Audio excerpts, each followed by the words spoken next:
Welcome to Spotlight on the Middle East. I'm Marty Wasserman. My guest today is Daniel Pipes, internationally recognized as one of the foremost experts on the Middle East. He was one of the first scholars to warn of the threat of militant Islam long before 9/11.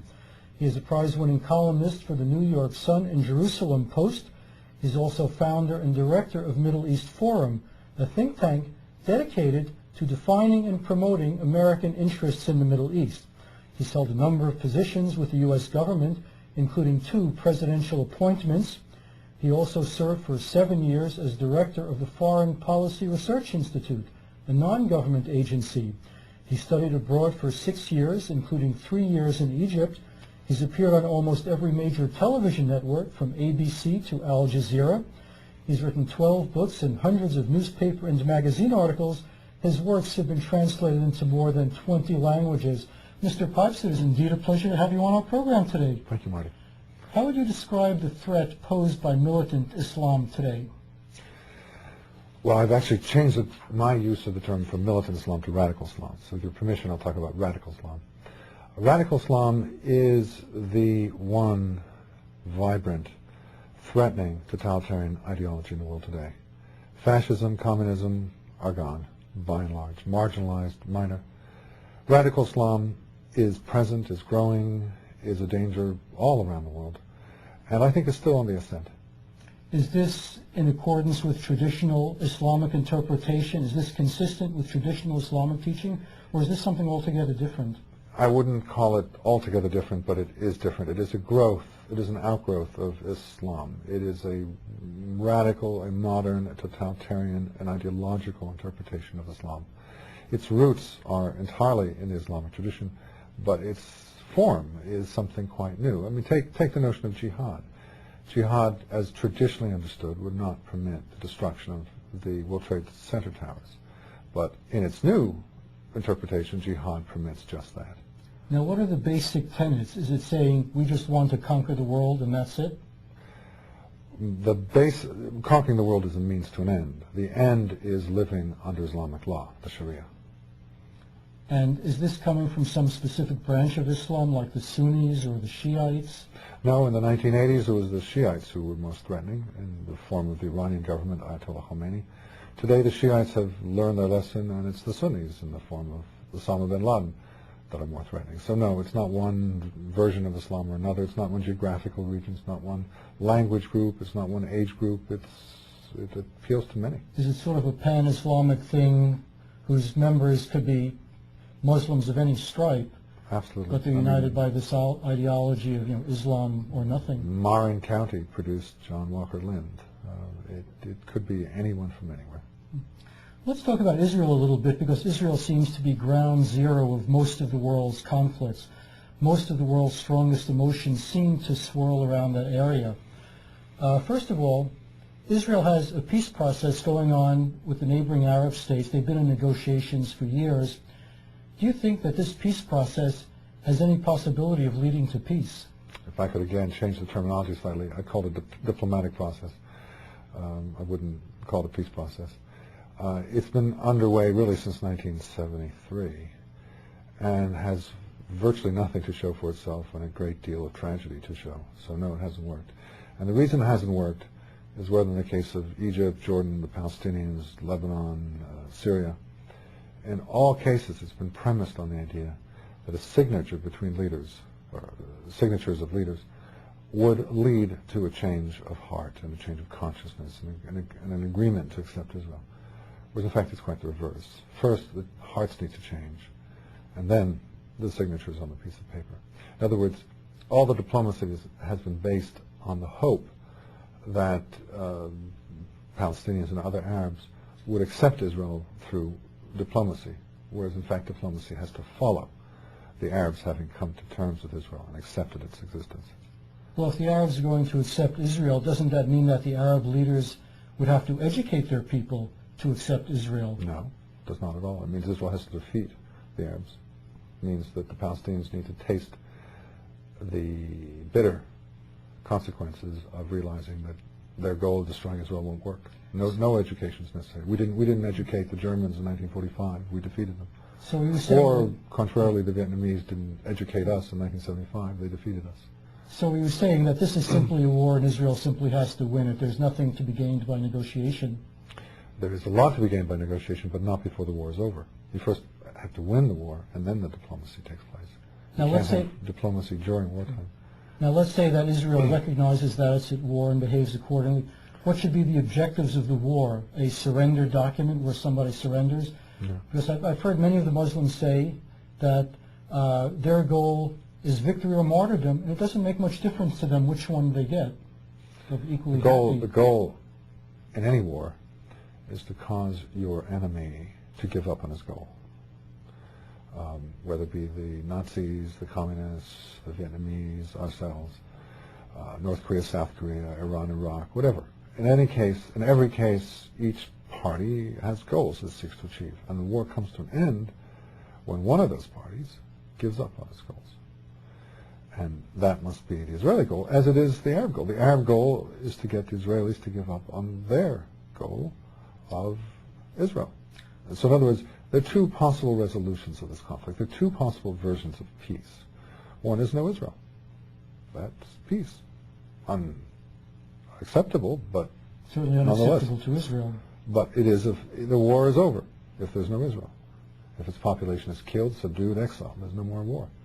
Or the alternative, the desirable outcome, is that the Palestinians, Arabs, Muslims accept the existence of Israel.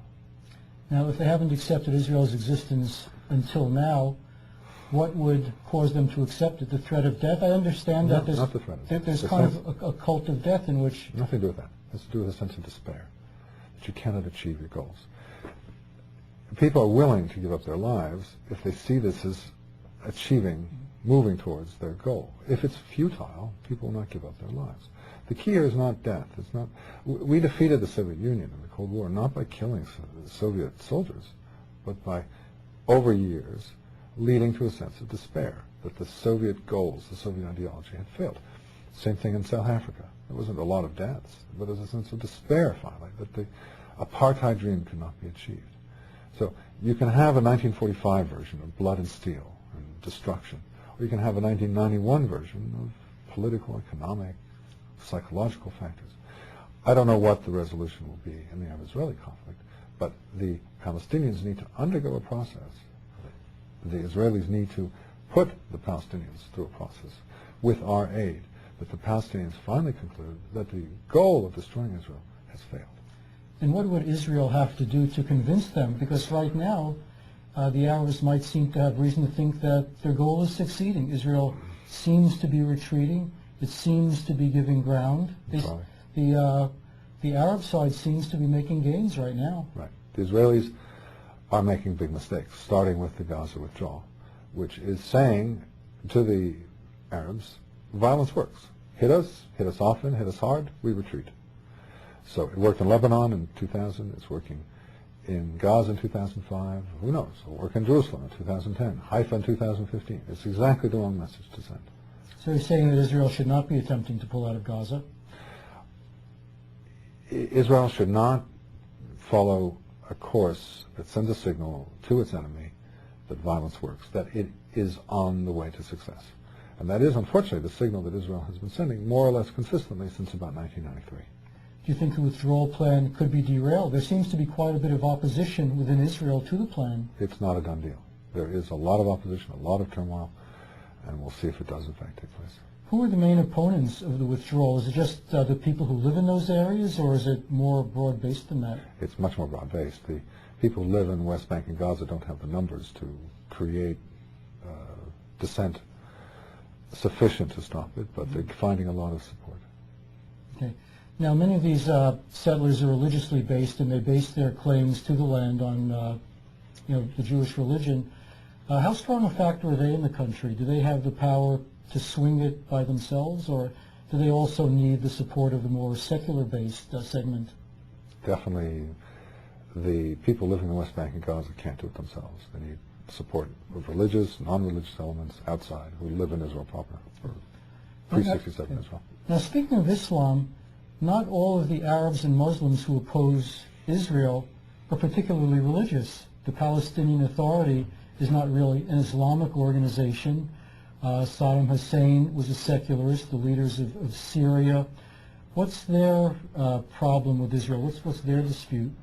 The striking thing about the Arab-Israeli conflict is that in the course of about a century, on the Arab side, there have been a series of different ideological bases. In the 1920s, 19-teens, 1920s, it was pan-Syrianism, the idea that Palestine is southern, or Israel, what is now Israel, is southern Syria. And then it was pan-Arabism, the idea that from Morocco to Iraq is a single state, and Israel is part of that. And then came Palestinian nationalism, the idea that there was a Palestine with a flag and a United Nations seat in place of Israel. And now we're seeing the Islamic movement get stronger and see this area as part of the traditional, historic territory of Islam. There have also been the Baathists, as you mentioned, like Saddam Hussein, who had their particular view. In other words, there are a whole host, I've named now 5 different viewpoints, but all of them call for the destruction of Israel. So over the century, there have been a series of different emphases. It could be a communist one, it could be a who knows what. But the key point is, all of them agree on the destruction of Israel. Now, what's the reason for this intense hatred of Israel? It almost seems like an obsession, like they have no other problem in the world more important. There are many reasons for this, but perhaps the single most important is that the territory that Israel controls was historically under Muslim control. And Muslims have a profound sense that territory they have controlled is theirs. Now, there are plenty of exceptions. India was basically all under Muslim control. You don't see a drive to reconquer in India. Greece was. Much of the Balkans were. Hungary in parts was. Spain, Sicily. But this was recent, and it served as a rallying point for Arabic speakers, and it just became their central issue. Yeah, it is obsessive. Now, I've heard some of the Arab nations say that Israel is like a cancer in the Middle East. If Israel exists, all of the Arab regimes will fall. Well, is that a likely scenario, that Israel's existence will cause the downfall of the Arab regimes? Well, Israel's been around for over 50 years. Initially, in fact, there were quite a few downfalls of Arab regimes as a result of the failure to destroy Israel in 1947-48. These days, Arab regimes are very solid. Israel. The problem is that Israel is whatever goes wrong in the Middle East is attributed to Israel, which makes it not a serious analysis. Israel, there is an Arab-Israeli theater. It is important, but there are a whole lot of other things going on in the Middle East that are quite unrelated. I like to note that Iraq is about equidistant between Israel and Kashmir. And one doesn't hear about the Kashmir conflict impinging on Iraq. It's a different theater. So is the Arab-Israeli. I've heard also that some Arabs feel the existence of Israel threatens their view of the world. Judaism is supposed to be an obsolete religion. Jews are fossils. They're not supposed to exist anymore, let alone be a vital, thriving society that's more than competitive with the surrounding Arab states. No, I wouldn't say that's the important thing. Yes, the Islamic religion looks at Christianity and Judaism as not fossilized, but outdated, as imperfect versions of the truth. But another reason for the obsession with Israel has not to do with that, but rather to do with European conspiracy theories. If you look at Europe over the last millennium, you see that there are 2 primary alleged conspirators in the grand conspiracy theories the Europeans have had.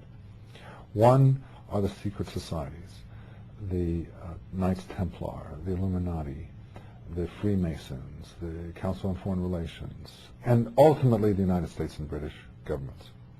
The second conspirator are the Jews. And these 2 have, through hundreds of years, been the dominant alleged conspirators. Others, Germans, Russians, Japanese, Chinese, whatnot, do not register.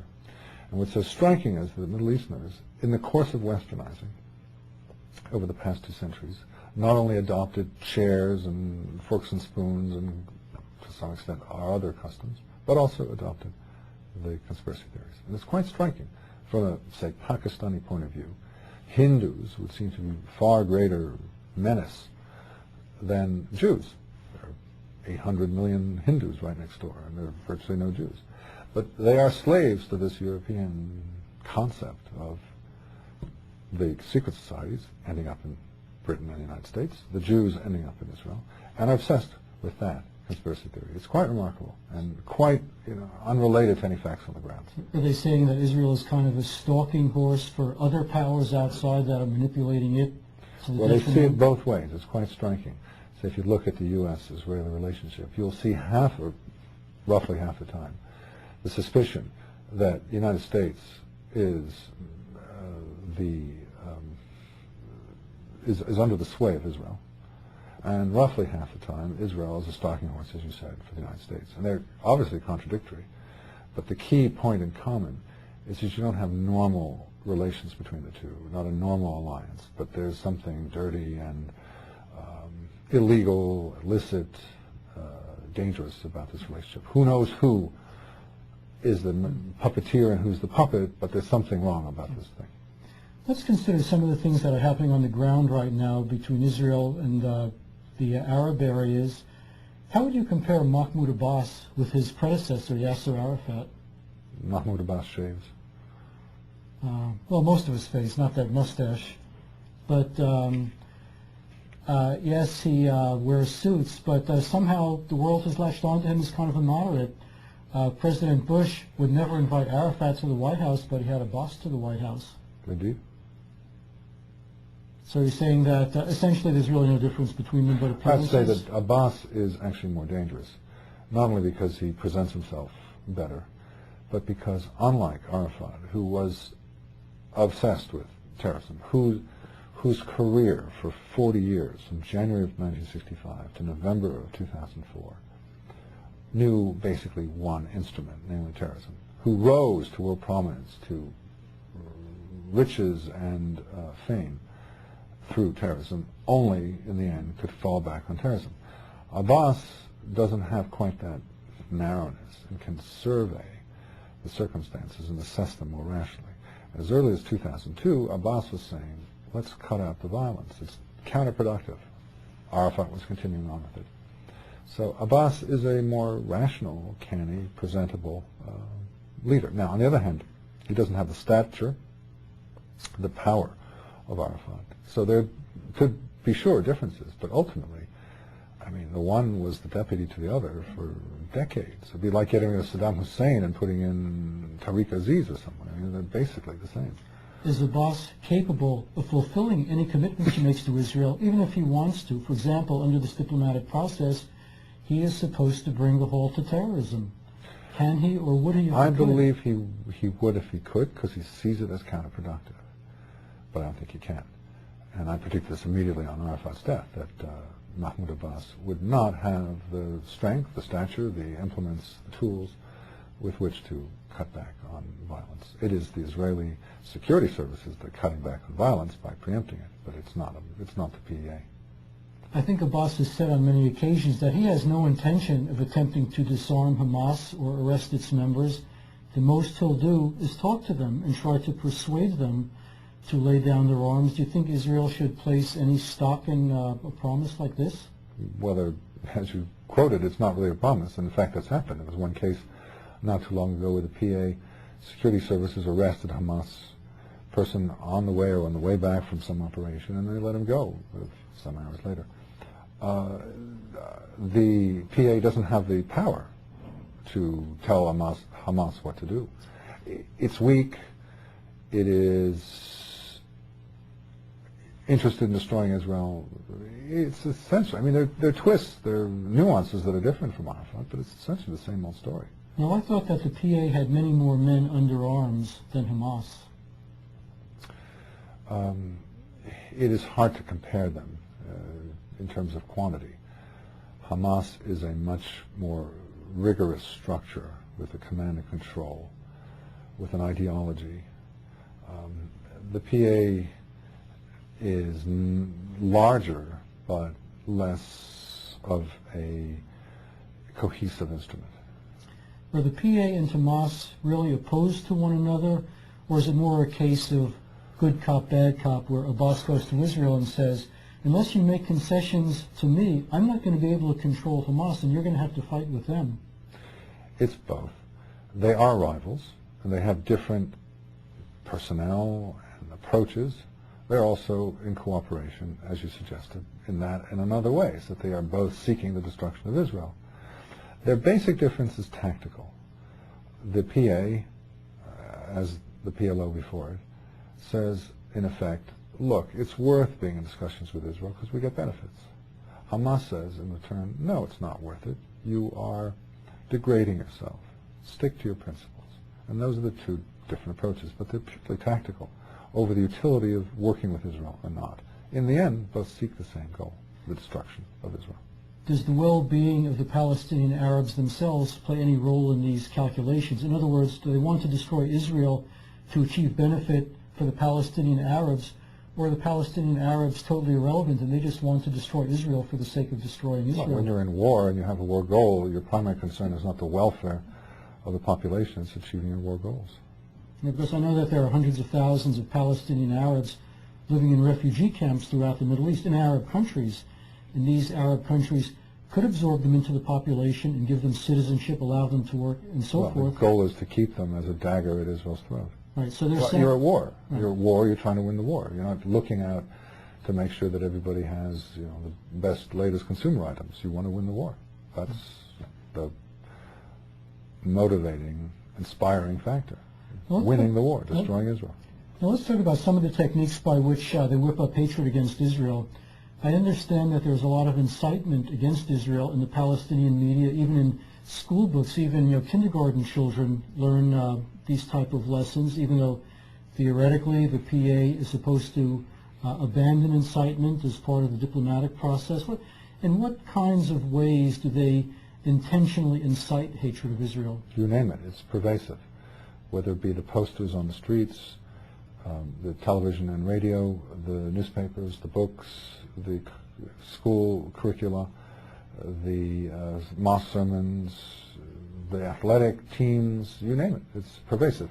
I commend the work of the Palestinian Media Watch, based in Israel, which looks very closely at what is coming out of the PA, and it is almost unanimously inciting towards the idea of the destruction of Israel.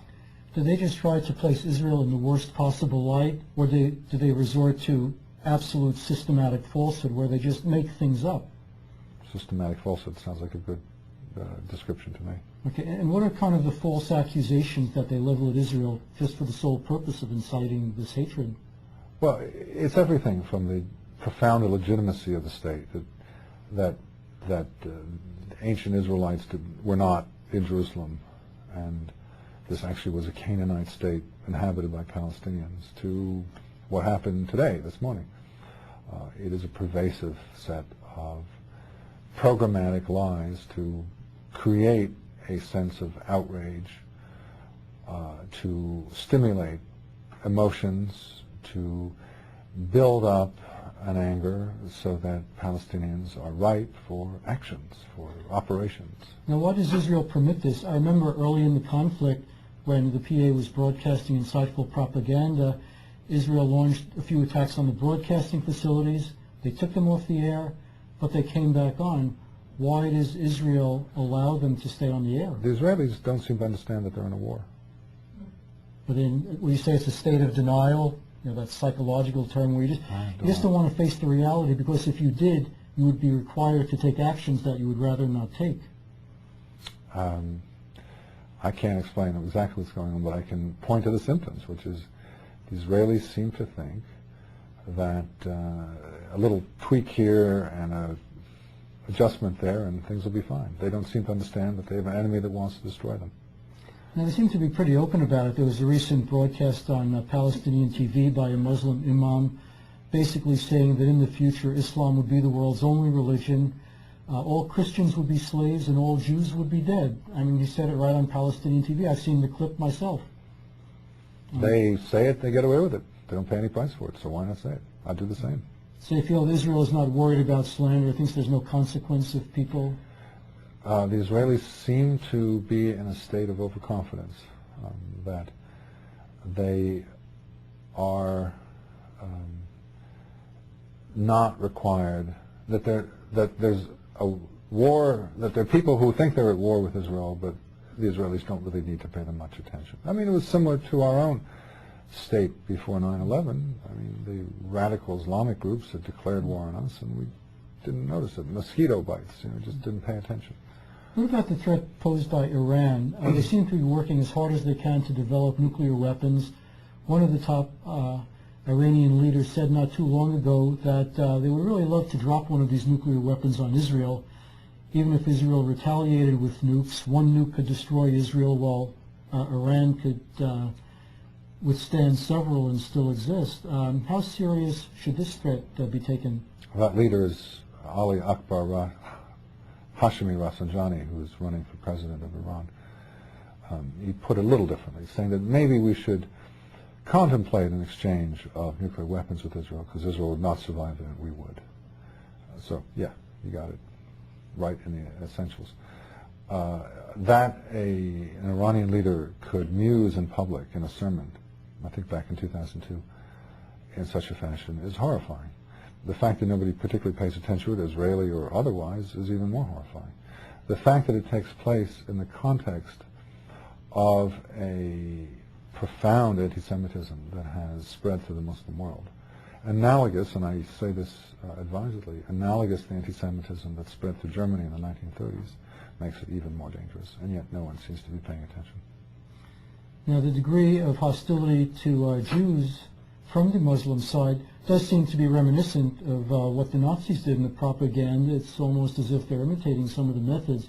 You delegitimize them, blame them for everything. If anything goes wrong in any Arab country, it can only be the fault of the Jews. There's no other possible explanation but that the Jews are behind this. That's what this extreme form of conspiracy theory is analogous to the German ideas of the 1930s, and just as there wasn't much violence against Jews in the 1930s, but it set the stage for the Holocaust that followed. So today it's possible, I'm not predicting it, just saying it's possible, that the vitriolic, extremist, conspiratorial ideas now so prevalent in the Muslim world could set the stage for another Holocaust, not a concentration camp Holocaust, but as you alluded before, to weapons of mass destruction, a nuclear Holocaust.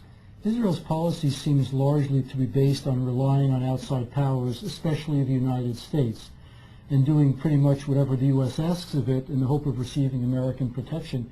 Do you think that it's a good idea for Israel to place so much trust in outside powers, or should it expect to have to solve its problems by itself? I disagree with your analysis and say if you look back from 1993 to the present, you find that all the initiatives have been Israeli. It was called the Oslo process because the Israelis were avoiding the United States, and the initial American response to it was rather sour. Benjamin Netanyahu engaged in super secret negotiations with the Syrians in 1998. In fact, I wrote an article that made Americans aware of what was taking place. Americans had no idea. It was Ehud Barak who pressed President Clinton for the Camp David II meetings in July of 2000. Americans were not so crazy about it. It was Ariel Sharon who came up with the Gaza withdrawal idea, and the initial American response was, again, was tepid at best, because it didn't fit American ideas of a roadmap. So in all of these cases, and in others as well, it's the Israelis who have taken initiatives. Now, in my mind, wrong-headed initiatives, but it's certainly Israeli initiatives. They're not following the American lead or saluting the Americans and saying, "We'll do what you want." There's another front in the conflict, and that's the Lebanese border. Hezbollah claims that it has about 12,000 missiles aimed at Israel that they could launch whenever they receive an order to do so. How seriously should that threat be taken? It is a serious threat. It could do real damage to Haifa and north of Haifa. So just to wrap up, this will be the last question. What do you think that Israel needs to do now to secure its continued well-being? Does it need a total change of government? It needs to understand that it's at war and take steps to win the war. It's pretty simple conceptually, but a huge change from the present circumstances. Okay, well,